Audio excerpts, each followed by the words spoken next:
Coming in Hot is presented by Botano. The game starts now. Here are your hosts, Brent Wallace, Jason York, and Bobby Ryan.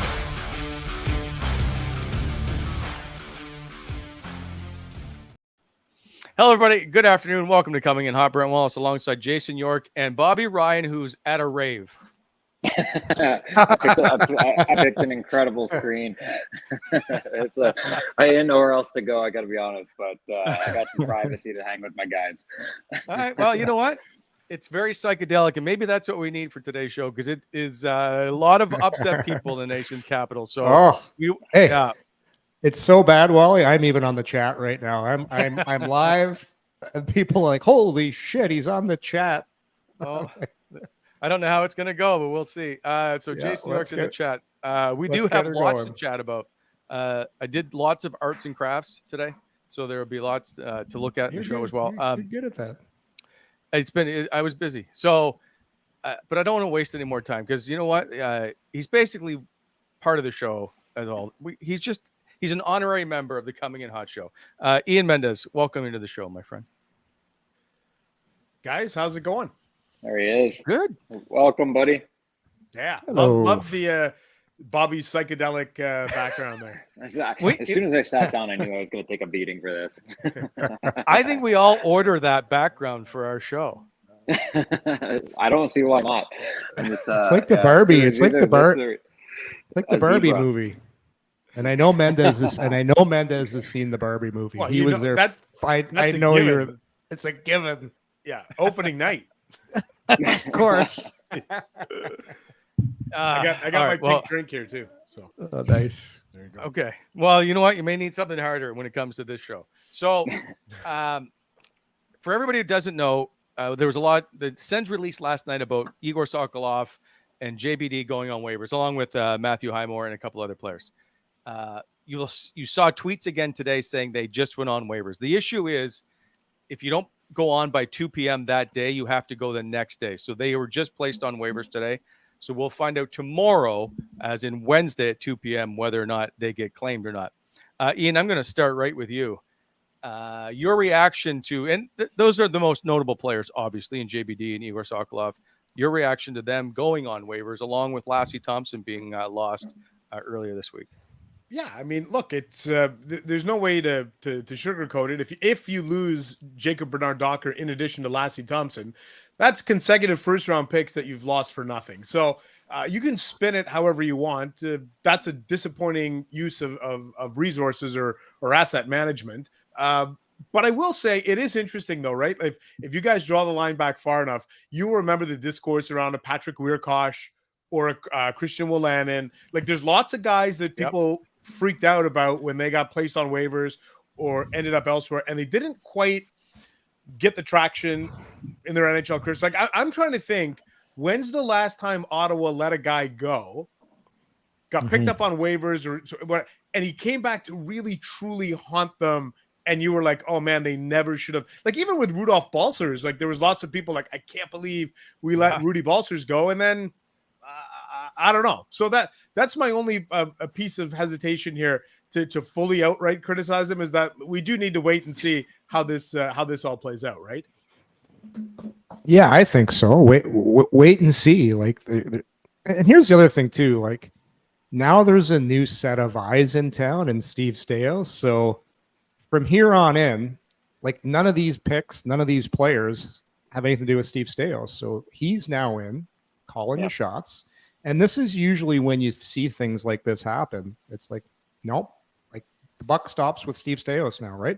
So that's usually when you see stuff like this happening. But who knows? Yeah, I'm with you. And I want to see, like, maybe they're going to start the season with a player or two short to make room and get Pinto in. There's all kinds of things that can happen now when you do things like this. But it is shocking, because you look at that's 2 first-rounders in a row. But I'm with you. I don't think anyone's going to touch him because of the one-way contract, and he's unproven. And so many teams are in the same predicament right now. So I think he slides. Well, that's the issue with most guys, right? At this time of year, we see all these guys placed on waivers. I think there's 40 today. And we all go, I can't believe they put this guy on waivers. Like, every team has got some guy, they're like, oh, he'll never clear. And what happens? They all clear. I suspect they will both clear and be in Belleville to start the year. I think JBD will clear. Although there's always one GM, right, Mendes, that goes, I can fix him. You bring him here. I can get my hands on him. I'll fix him. Well, he's not broken yet either, guys. Like, that's the thing. Like, this right shot, young defenseman. Like, it's just like, we'll see. Who knows? Yeah. Somebody could take him away, Bobby. Like, I think so. I mean, the one-way contract is something. He's definitely not broken. I think he's a young player that's still trying to find what he's going to be in the league. Is he going to be a puck-moving guy? Is he going to be a shutdown guy? He's got a little bit of everything, but he hasn't looked great at anything at the same time. So I'm hesitant to criticize the move. I understand that the way you look at it is you're losing 2 first-round prospects in a row. I think Lassie's going to go on to have a good, solid career. I think I thought he was ready in some of the games that I watched. I don't necessarily feel that way about JBD, and I think he slides. And Wally alluded to this before the show. There's 40 guys on waivers today that are all in the position that they're probably good enough to play in the NHL, but not full time. And every GM that's looking at the roster of guys on the waivers today is thinking the same way as the other GMs. These are guys that are they kind of just fall short of being regular time NHLers. And you're not going to pick up a guy knowing you need to keep him for your opening night roster unless you have a gut instinct or a feeling about said player. Now, the issue, or one of them is this just not a money move as opposed to a performance move to try and start freeing up more money for one Shane Pinto to get signed? Because we all thought they gave JBD an extension in the summer. We all thought he was going to either push Brannstrom or at least be the 7th D on this roster. And now he's being sent basically to the minors or somewhere else. I think it's more money than anything else. Yeah, Mendes? It's a fair point. And, the one team I'm curious about is Pittsburgh, not just because of Kyle Dubas's love in seemingly with all things related to the Senators, but where did Trent Mann just end up? Yeah. Right. And there's a guy that I think obviously thinks highly of Sokolov and JBD. Maybe he convinces Kyle Dubas to take a flyer on one of those guys. The problem is, you clear up a little bit of cash, but I still think when you run the numbers, I still think you're looking at, you could maybe only get to about 1.8 on Pinto. I think like that's roughly when you, I think the irony of all of this is we have one guy on this conference call right now who's getting, what are you getting, 1.8 million from Ottawa to not play for them this year? Boy, they sure could have used that money. Bobby alone. Bobby. Yeah, where's the elephant in the room, eh? Yeah. Just call him right Free now. Bobby. Hey, I'd like to be in Bobby's place right now. Yeah. It's a tough job, but somebody's got to do it, boys. Right? It's tough. Just would have got a check the other day. Good. But I Mendes, forgot that's about that. Thanks for reminding me. That's an interesting point, and it's in your article that you had out on Monday, if I'm not mistaken, about if they had kept Bobby and not bought him out, or not bought out Michael Del Zotto and whatnot, of where this team might be at money management wise. Yeah, like, and I'm pretty sure, like, Bobby, like when they bought you out, it was right after that COVID shortened, like it was the fall of 2020, right? Correct, right before when that they bought you out. Yeah.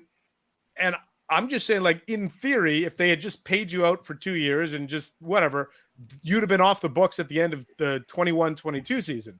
Same with Del Zotto. If they had just paid him out, they wouldn't be paying him this year. And I understand hindsight is 2020, but they're paying 4 guys in, obviously Bobby's one of them, but Colin White, Mike Del Zotto, and Matt Murray to not play for them this year. Like, so when people say Ottawa's up against the cap, I agree, they're up against the cap, but they're also playing $5 million shorthanded because of those 4 contracts. And at some point, that's the reason why they don't have Shane Pinto signed, right? Like, it's awesome. Like, don't get me wrong. It's awesome that they've got Timmy Stützle, Jake Sanderson, Brady Tkachuk, Josh Norris, Thomas Chabot, all these guys, Zub, everyone's locked up.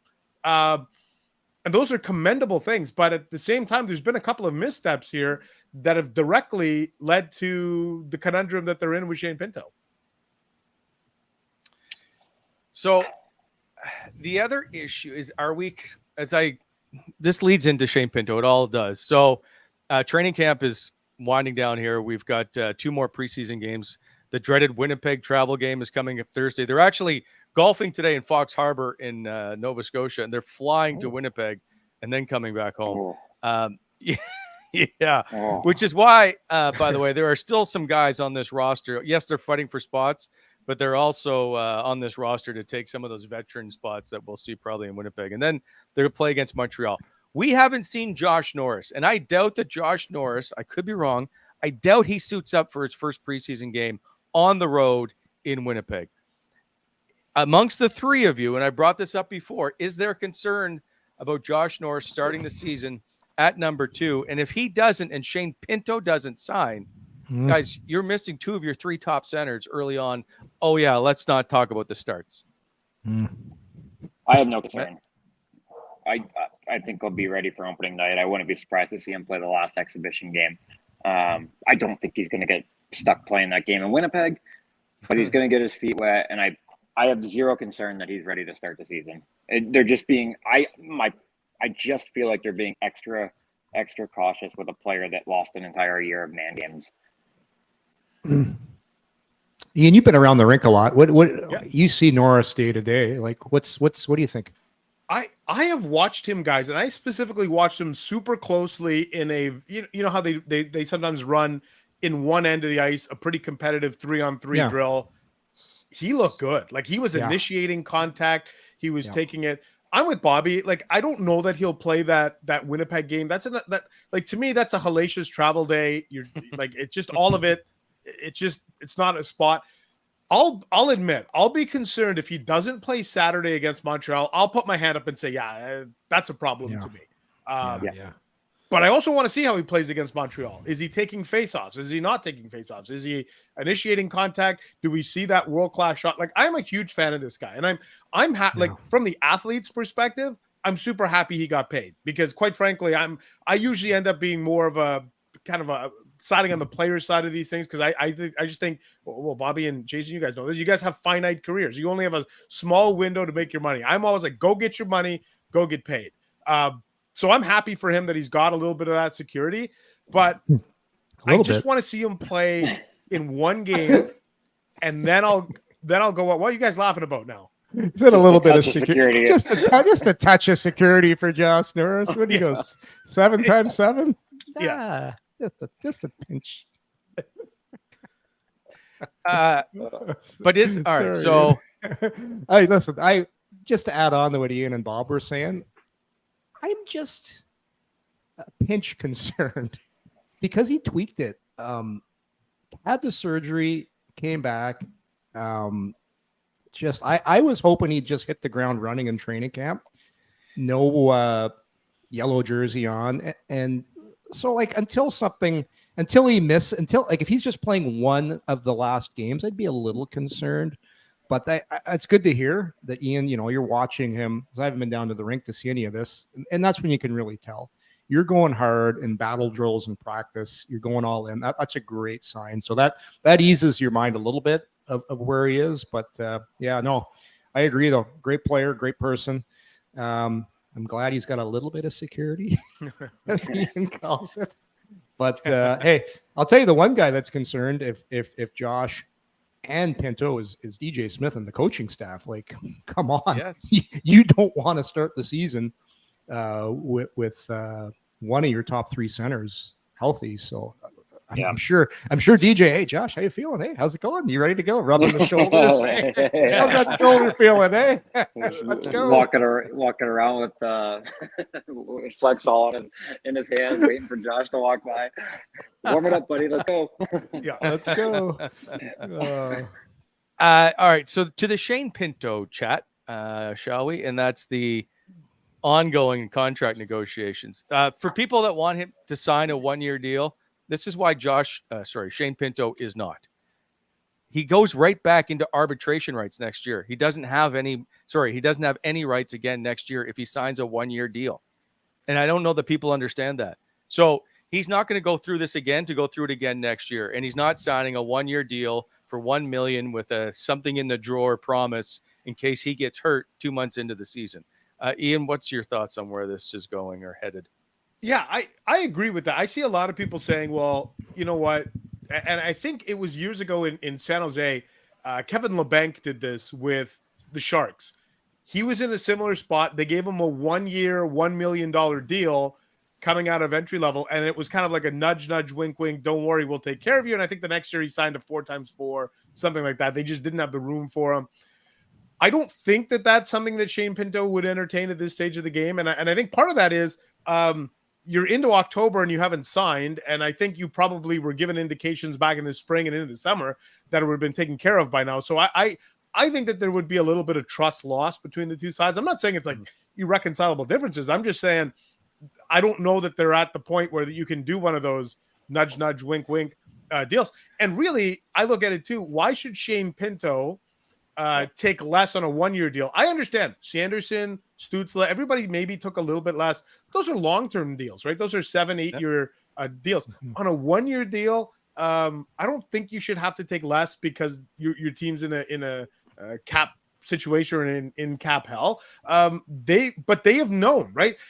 To me, the moment where this became an issue was the day at the end of July when they signed Vlad Tarasenko. And I'm not saying that they couldn't or shouldn't have signed him. I'm just saying I think you should have taken care of your own guy first. I think you should have taken care of the guy that likely is going to be part of this core moving forward. And I think that Shane Pinto can be – you guys remember when Pittsburgh first came in and they had Sid and Gino down the middle, but Jordan Stahl was like a really good number 3 guy? I think that's what Shane Pinto can be for this group of Senators. And maybe he'll price himself out of the market at some point, but I think they needed to take care of him before they took care of some other veteran guys. And I think that's why they're in the jam. If they had taken care of him and then circled back to Tarasenko or tried to do something else, they wouldn't be in this conundrum. Right. Well, Tarasenko's got a long history with the Sens. So why wouldn't you? Why wouldn't you do it? But hey, listen, all joking aside, 20 goals last year, right-handed shot centerman. Everyone's saying he is a legit 200-foot center iceman. Like, these guys don't grow on trees. So yeah. I think it will get done. It's hardball right now, and it's a little bit of a game of chicken. But it shouldn't get to this point, Yorkie. We're not talking about Trevor Zegras here. Like, Shane Pinto isn't going to sign for more than $2 million, or sorry, $2.5 million. Like, he should be getting over 2. I don't know that he gets to 2 at this point. It just seems like to Ian's point, there wasn't a lot of foresight when you did that with Tarasenko. Like, great move to get Korpisalo. Chychrun trade last year, he shore up the blue line. And then this team's problem is not scoring goals.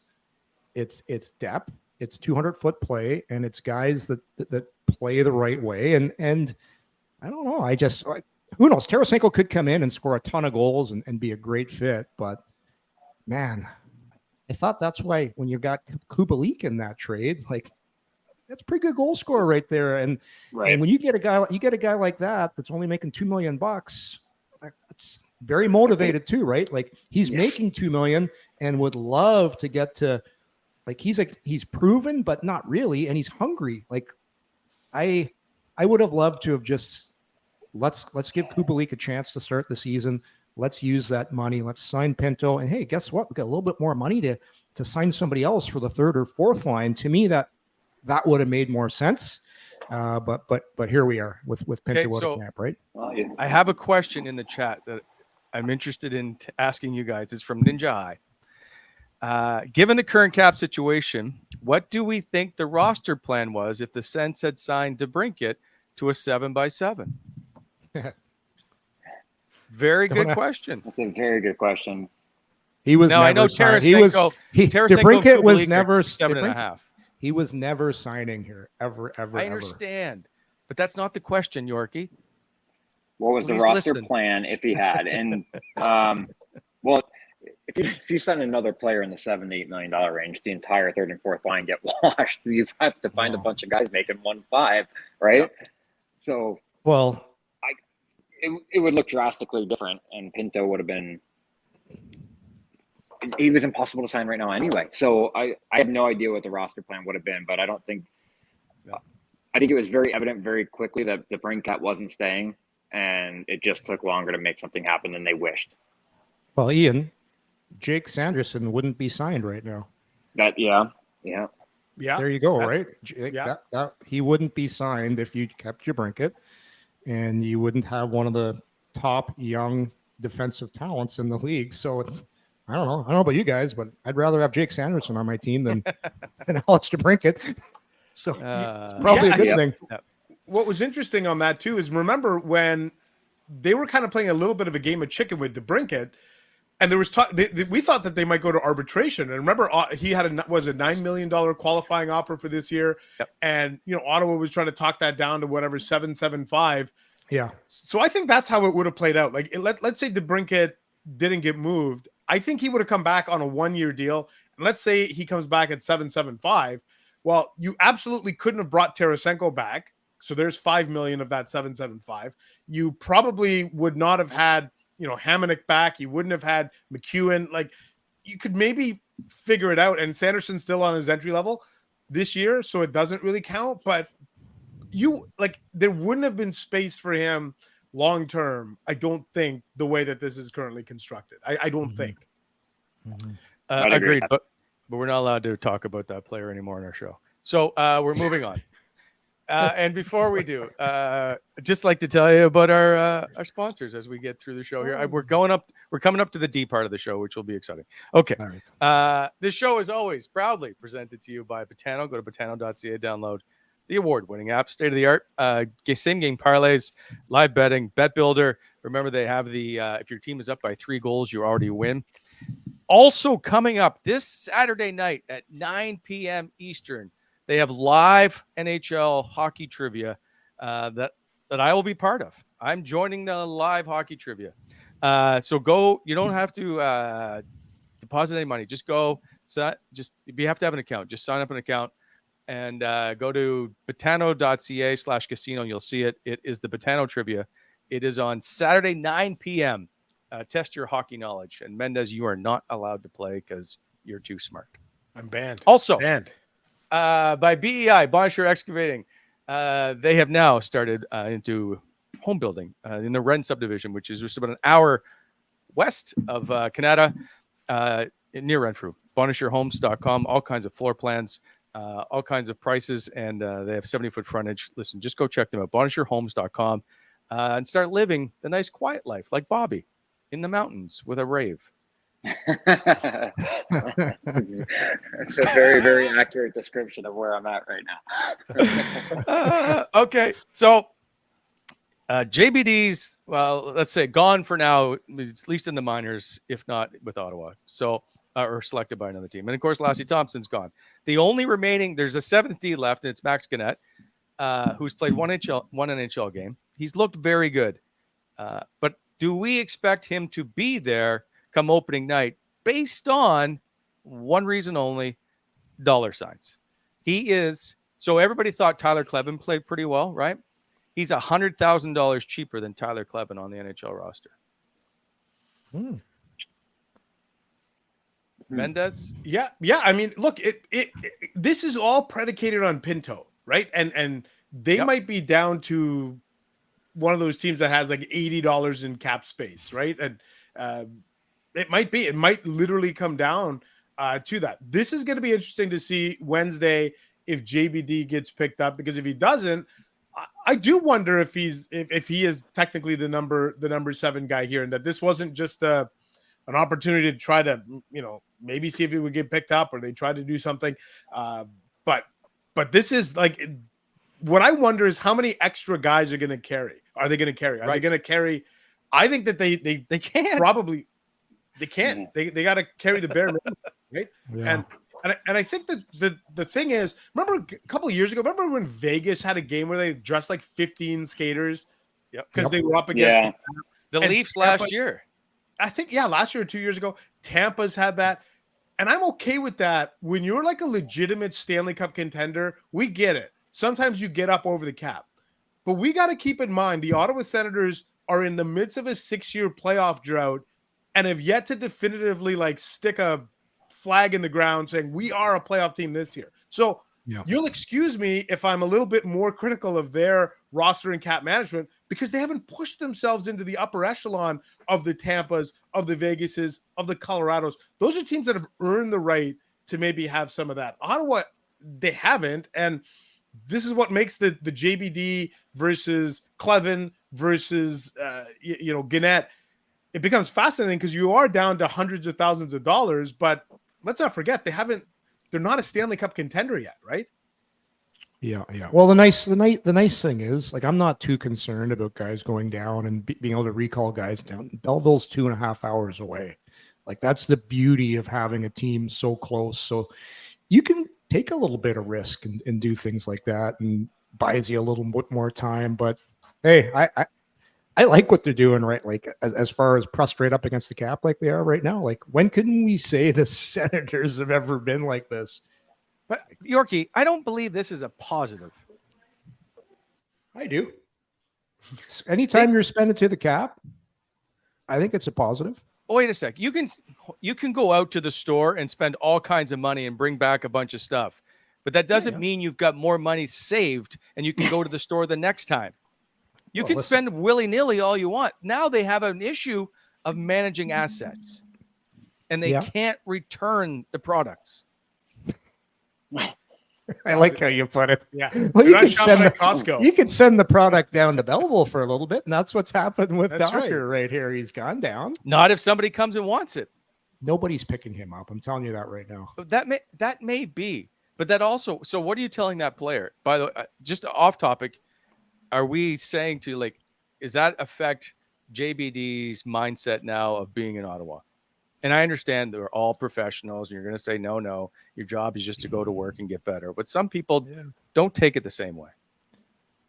I don't think they're too concerned about players' feelings at this point when you haven't made the playoffs, as Ian said, was 6-7 years. I think they're well past the point of hurt feelings with guys. And who knows? I'm sure there was some kind of conversation, whatever the plan is, of what they're doing. Like, we're in the dark right now, so nobody knows. But like I said, I think people are being a little harsh on evaluating Bernard Docker right now. Sure, he doesn't have the best of camps, but this guy's just a young defenseman right now, and he's on a one-way. So I don't think there's going to be a lot of teams that are going to pick up that contract right now. So I think he slides. They figure it out. The more pressing thing for me is they got to get this Pinto thing figured out. So that's pressing. I think you're well past the feelings of any players when your jobs are under the gun, the way people making decisions are. So they could care less right now. They're trying to field the best team possible to keep them here for the next 90 days. Okay, so put the lineup board back up then. Put her up. Best possible team is Ridley Gregg, your third line center, and who fills out your fourth line, gentlemen? I'll each allow you to pick the three players who are going to sit on the fourth line. Okay. Bobby, I'm going to start with you. I think the guys on the fourth line right now are the guys that are going to start on the fourth line right now. That is Jarventi's hard. He's been very, very good. But I think they go with Old Faithful and stick with that as their fourth line. I do. I think they absolutely love the energy their fourth line brings them. That sounds like a racehorse name, Old Faithful. I think it's a geyser in Montana or Wyoming. Old Faithful. Here comes Old Faithful coming up the rear. It's Old Faithful. Let's go. It's Yorkie's nickname for being a grandfather. Oh, I like that one. I've seen a couple of good ones on Twitter. I think Josh Bailey put himself out of a contract. Myself, I think he's going to get another game here. We've talked off the air about how we don't think he's going to find a way off of the roster, but I think he did it.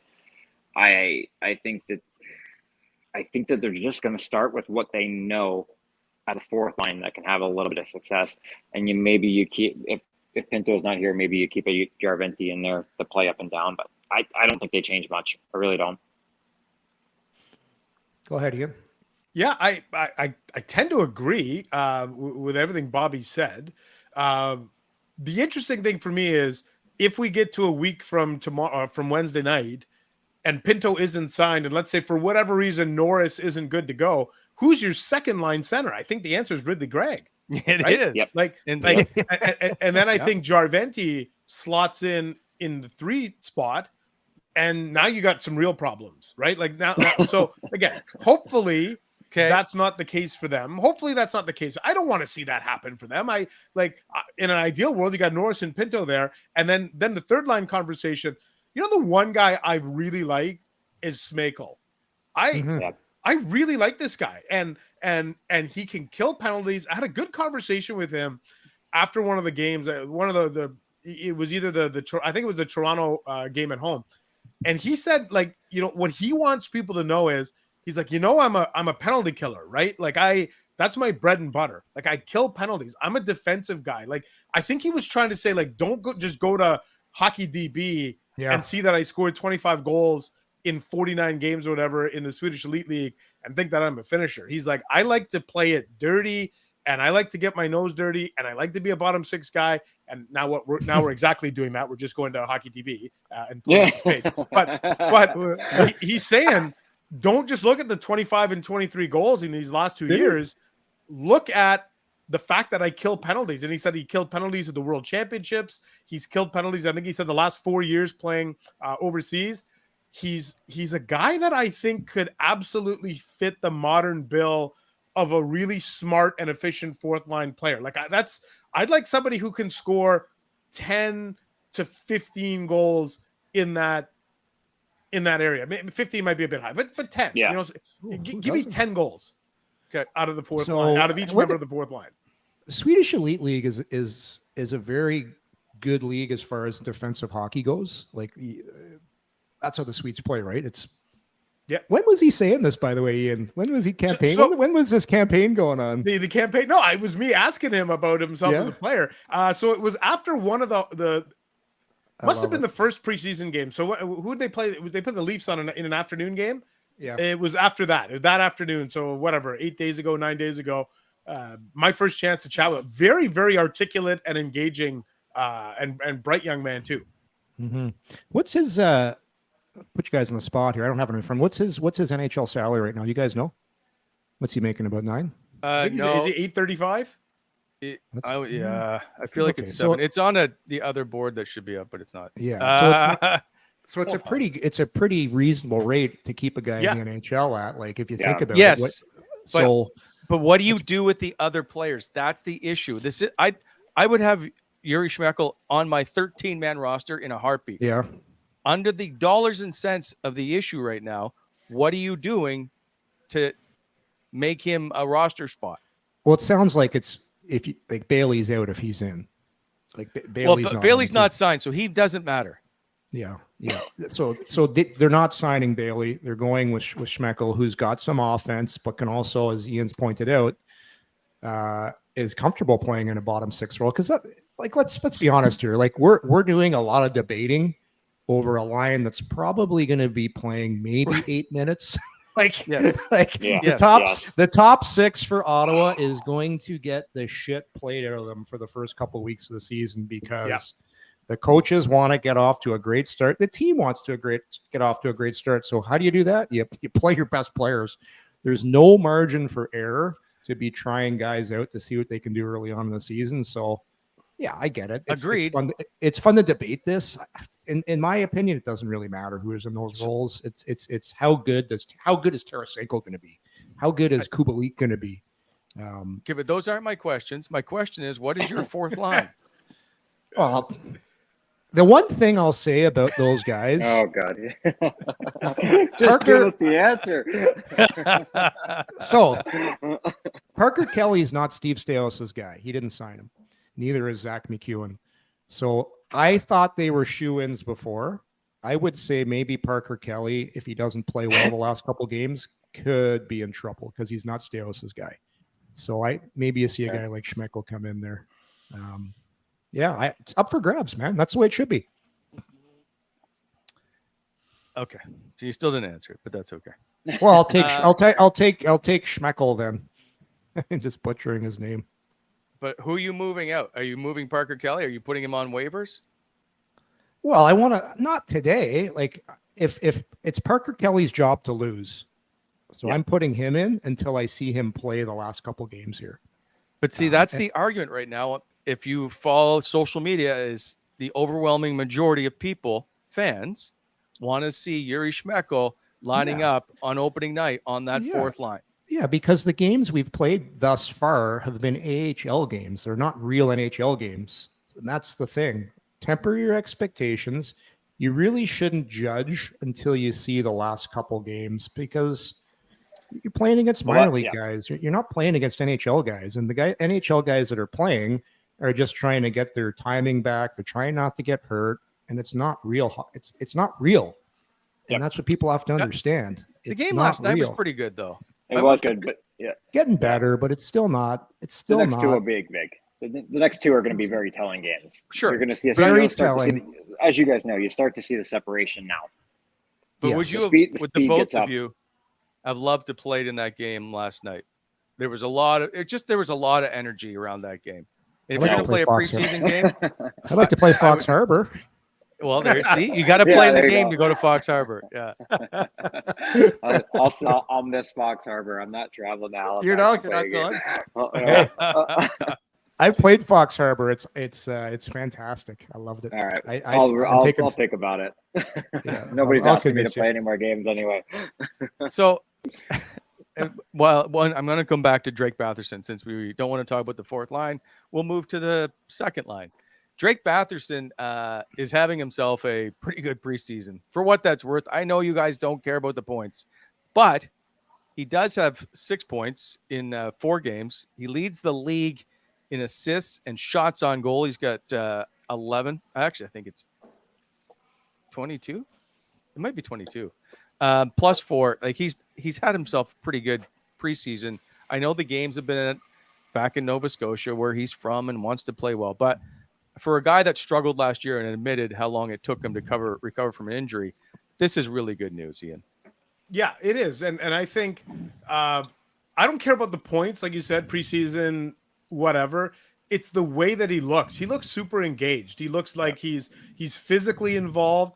And I think when you look at Batherson, potentially he's going to be on a line with Josh Norris and Vladimir Tarasenko. And I had a really good conversation with Drake about a week ago where I asked him about what it might be like to play with 2 legitimate snipers on your line in Tarasenko and Norris. And he was super excited about that. And I think the idea is, I think he looks at himself, even though he's not the center on that line, he looks at himself as the playmaker. And you've seen it a little bit. Think of the goal he set up Parker Kelly on the other day in that Kraft Hockeyville game. He's got unbelievable puck skills, hands, vision. Like from just a puck skills standpoint, you can make an argument he might be Ottawa's most talented guy or close to it. Like he's that good. And he just had an atrocious season last year where I think defensively he was exposed. He didn't look as engaged. He nothing clicked for him. And he just looked like a shell of himself. And what's encouraging, if you're an Ottawa fan, is you see him come in to training camp. And I know everyone's making the jokes like, "Oh, tell him every game's in Nova Scotia and he'll be fine." But he honestly looked like that. He's looked like that throughout camp. Like he looks like he's ready to go. And I think he's really agitated at the way that last season went for him on a personal level. And I think he's got something to prove this season coming up. Well, he wasn't healthy last year. Like we talked to him, Wally and Bob, when we had him on the show. Like he admitted, like he didn't feel 100%. What was it? Ankle issue he had last year, guys? I'm trying to remember. Yeah. From Aaron Dell from a year and a half ago. Yeah. Like, I don't know about you, Bob, but I did a high ankle sprain and I never got that jump back. It took me a good 3 to 4 months until I felt normal. Like that's a real tough injury to come back. But no, I'm with Ian. I love him as a player. I think there's so much there. And a playmaker who can also shoot it as well. So you have 3 guys on that line that can rip the puck. And Drake's got that. We've talked about it a lot. That nice little drag wrister that he scored a few times last year. Like that line's got potential to put a lot of pucks in the net.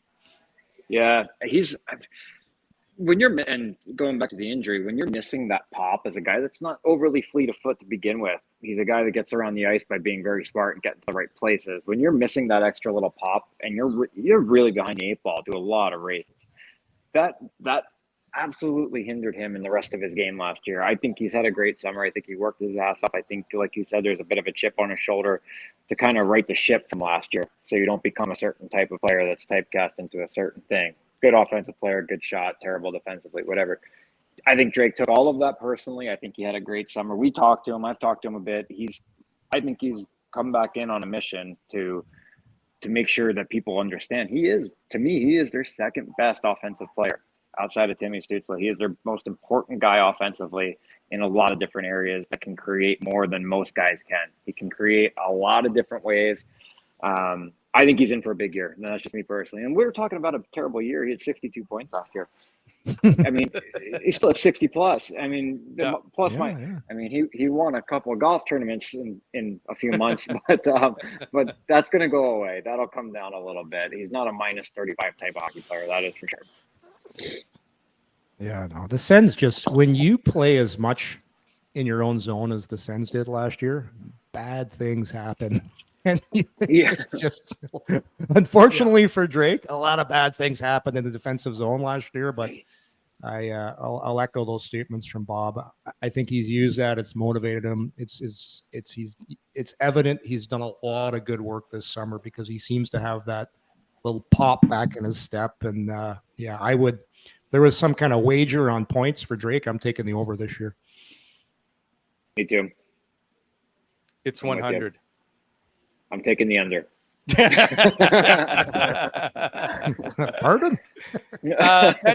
Mendes, since you've been at camp, have you seen any type of defensive play that gets you excited for the upcoming season that they might be better in their own end? Or do we just rely on the two goaltenders who have looked pretty solid so far in the preseason? So in talking to DJ Smith and talking to the players, they're absolutely implementing some different coverages and different schemes in their own zone. And again, last night we did see, it was tough. There was a lot of power plays, but we did see their top six play right in a game, and they had a shutout. And so there's something to be said for that.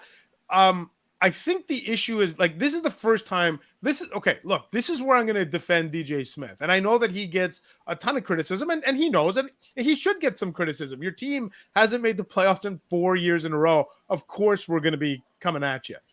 But I really feel like this is the first time legitimately he's going into a season with what I would consider a top four, like a real, true, I think you can win with that top four. Because in the past, he always had, and we can talk about whether or not why he should have played him, but there was a Zaitsev or a Josh Brown or Victor Mete, or there was always somebody in there that you're like, I don't know if that guy's like legitimately an everyday NHL defenseman.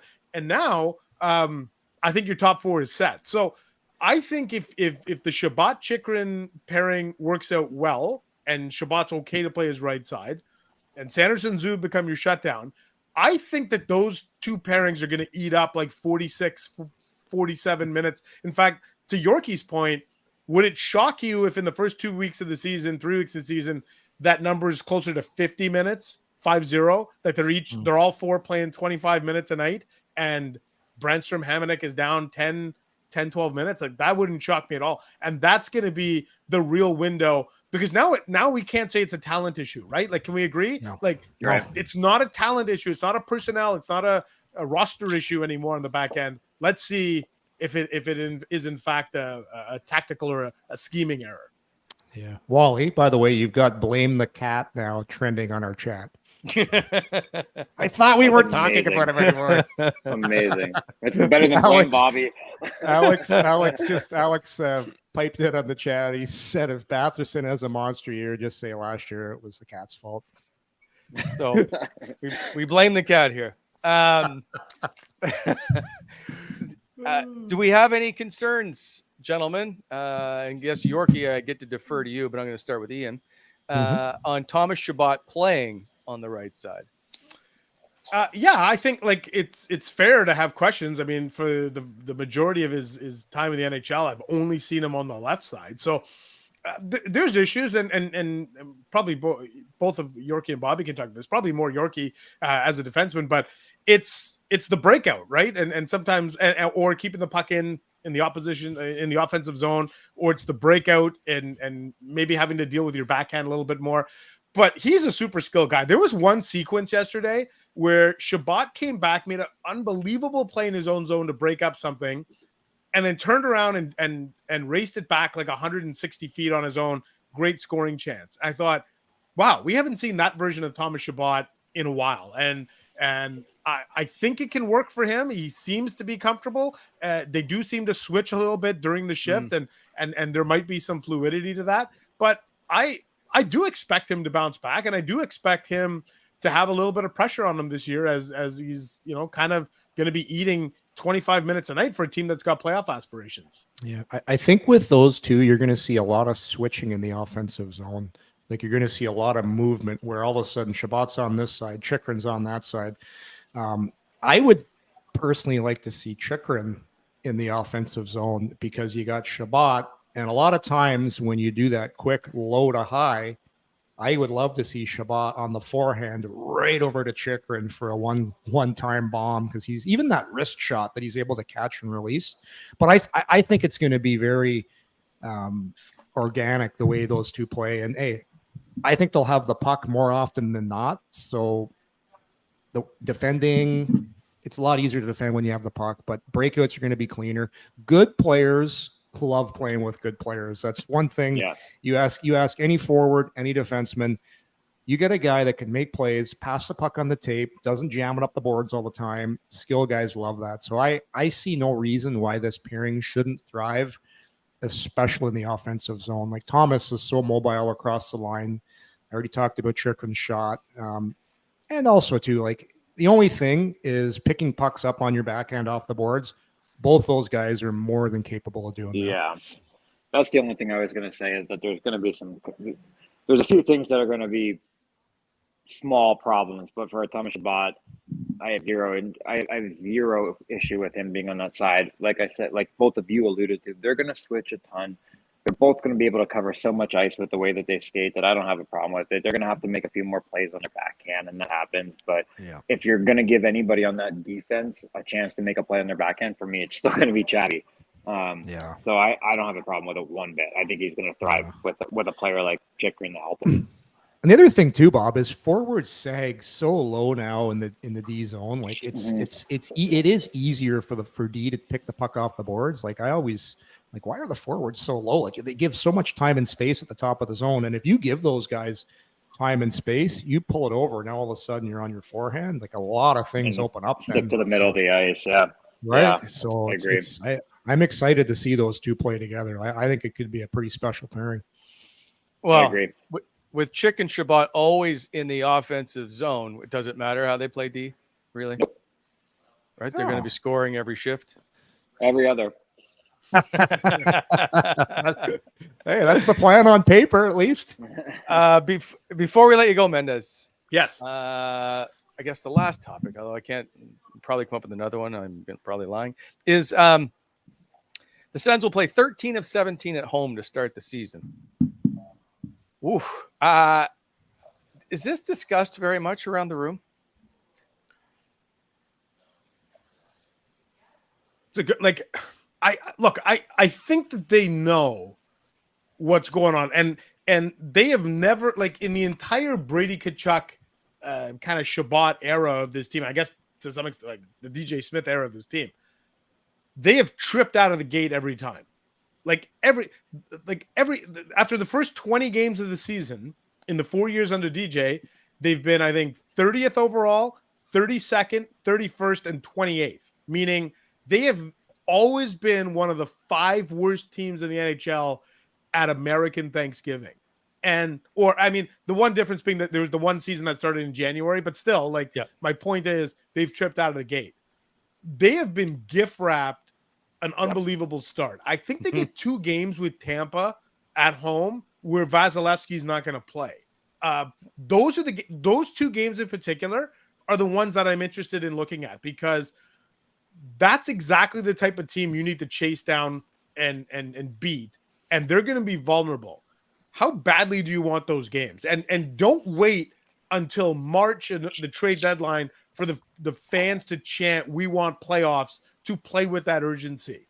Like, the players that were here last year should come into the arena with those voices of the crowd echoing in their heads from last year. We want playoff. And we're going to know by the time they go to Sweden whether or not this is legitimately a team that we should have playoff aspirations for, or if it's another, here we go again, they tripped out of the gate. Right. Yeah, I don't see them tripping out of the gate this year. I don't either. Yeah. I'll be shocked. It's like too much talent. Goaltending is shored up. They need Shane Pinto in the lineup. I know Ridley Gregg has played well in the preseason. They need Shane Pinto in the lineup. I think they get that figured out here within the next week. I think that gets figured out here. I just think I said this the other day, with the new ownership group, Staios, and they're going to figure out a way how to get it done.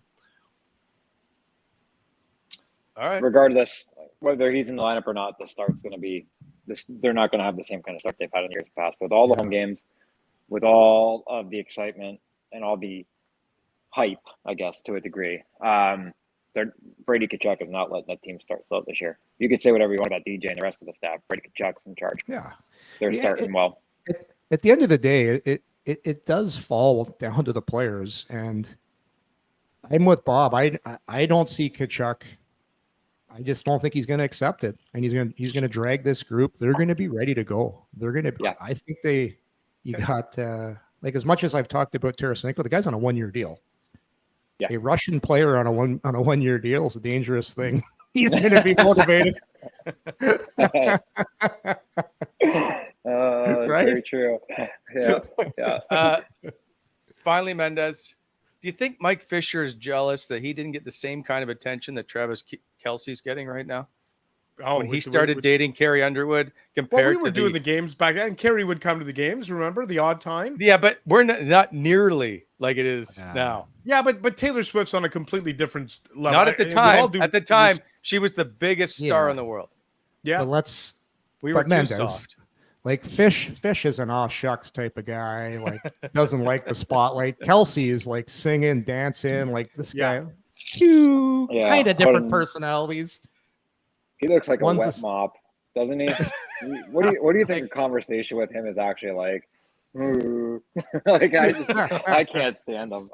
But he's on my fantasy team, so I love him at the same time. Did you hear how it started? He sent her a friendship bracelet, I heard.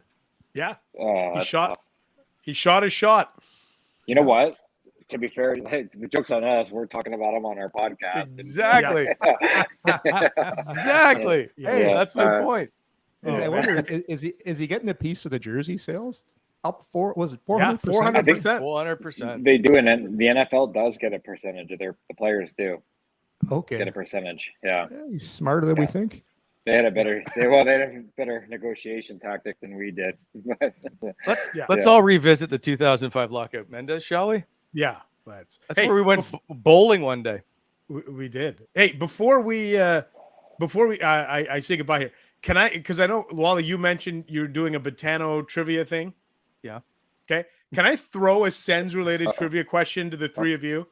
Yes. Okay. Yes. Here we go. Here's my question. It's very topical. Okay. Okay. There are 4 players in the history of the Ottawa Senators that have scored 100. They scored 100 goals for Ottawa, and they scored 100 goals for another NHL team. Do you know who they are? 100 Danny with Heatley? Ottawa. Danny Heatley's incorrect. 100. Sorry, repeat the question. 100 goals with 100 Ottawa? with Ottawa and 100 for another team.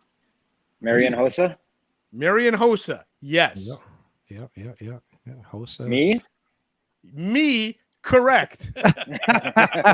How many are we looking for here? You know How what? Many guys? That's the first time I think I've ever asked a question and the guy's like, me? And I'm like, yes, it is you. Bobby Ryan on a heater here. Yeah. Bobby Carlson. Ryan, Marian Hossa. Erik Karlsson, would he have scored 100 in San Jose? Probably not. Nope. No. Okay. Marty Havlat? Marty Havlat? Nope.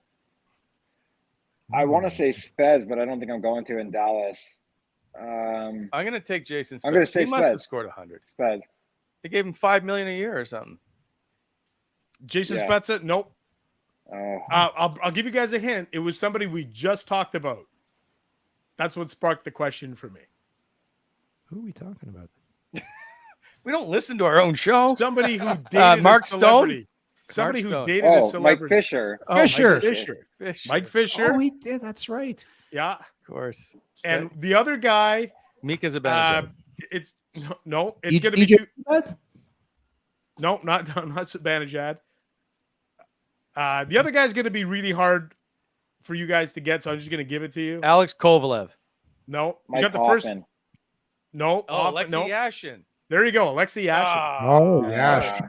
How did I not know that? So you want to Well, stump we some? kind of wiped him from our memory banks. Yeah, you want to stump somebody in trivia? The 4 guys with 100 goals for Ottawa and 100 goals for another team: Bobby Ryan, Mike Fisher, Marian Hossa, Alexi Yashin. I'm in good company. I like it. What was the question you asked the other day? Along the same lines. For the Toronto Maple Leafs and for the Montreal Canadiens, was that it?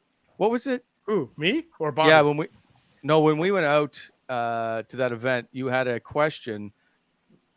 I forget. Remember, because Liam McGuire was there when we went to. Oh Overflow yeah, Day. yeah. That was a Leafs question. Right. Okay. We won't turn this into a Leafs trivia podcast. We'll watch the numbers plummet here. So, All right, Mendes. Take care. All right. I appreciate your time. We'll talk soon. Have a Good great question. season. yeah, there you go. Have a good one, guys. Thank you, Ian. There goes Ian Mendes, as always. God, I love that guy. Okay, gentlemen, we're back Thursday as long as Bobby can hook up the internet at home. We're going to try. Oh, hey, We're going to try. Bob, got a question for you in the chat here. What do we got? Oh, Derry McGinnis wants to know the name of your fantasy football team. I have one is just Bobby. Because I'm actually in with a lot of the media. I just lost to Terry Marcotte over the weekend. But I am 50-watt sacks. Maybe 50. Remember JJ Watt, 50-watt sacks. It's been that for. Oh, When I joined that league, they did like tragically, because it was around the time Gord Downey was sick and whatnot. They did a theme that was musically inclined, and I Gotcha. went 50-watt sacks. Yeah, I like yeah. it. I like And it. Creative. 50 mission cap. Yep, Downey, but not Aldi. Yeah, there's some good ones. Bill Barocco. Yeah, so I'm not very creative. I got to get better. All right. Good, And good. so how are you doing in your 50-watt sacks? I've won it. Well, I'm 3-1. I'm tied for first place. Always. I'm always in the mix, guys. Is that the one that you're in one with Colin White, correct? I'm in one with Colin White. I'm still. That's the other league. That's the Colin White, Chris Tierney, Craig Anderson, Ryan DeZingle, who's going to be on our show. We got to make sure we bring it up to Ryan DeZingle because he's painful to play in a league with. Most annoying guy I've ever. And I'm not having the greatest of starts. I'm a 9 out of 10 on that place. I have the number 1 points against though. Craig Anderson's in there, and Devin Setaguchi, Torrey Mitchell, Jason Demers. So we got a good league. Speaking And then of my girlfriend who's in sacks, first place. speaking of sacks, I had Seattle's D last night, Bob, and I was enjoying that. That's a good night to have them. Yeah, that's a good night. I created a high $1,000 buy-in league, and I'm going to be in last place. That's tough. So Bobby just said on Thursday, Ryan DeZingle is joining us. Also, Frank Ciravelli is going to join us quickly off the top as we discuss more about Shane Pinto. And then I want you to, if you can, check in with Whitey just to see how he's doing since he's in Pittsburgh on a PTO, if I'm not mistaken. I don't know if he's been released. PTO, yeah. Can you just see how he's doing? We'd love to. I'll see. Yeah, I'll get an update for you. And then we get the Zingle's been locked and loaded for this one, boys. I'm a little concerned. Yeah, I'm concerned. Yeah. Bob, I shared the text with you, and he said, "I'm ready to come on the show. The clip is loaded." I said, "No." I love it. I love it. Hey, jump on the chat later. I've opened up a huge can of worms. You're getting all kinds of fantasy questions now. Yeah, I was gonna say the chances of me hopping on that are 0%, but I'll try Thursday. I'm at Blackberry Mountain. I'm gonna go enjoy the view and maybe a hike right now. Yes, go do it. All right, talk to you soon. See you, boys. Thanks for watching, everybody. All right, gents. Thank you, guys. Hey, everybody. Coming in Hot is brought to you by Botano.ca. Please hit that like button and subscribe to our channel to never miss an episode.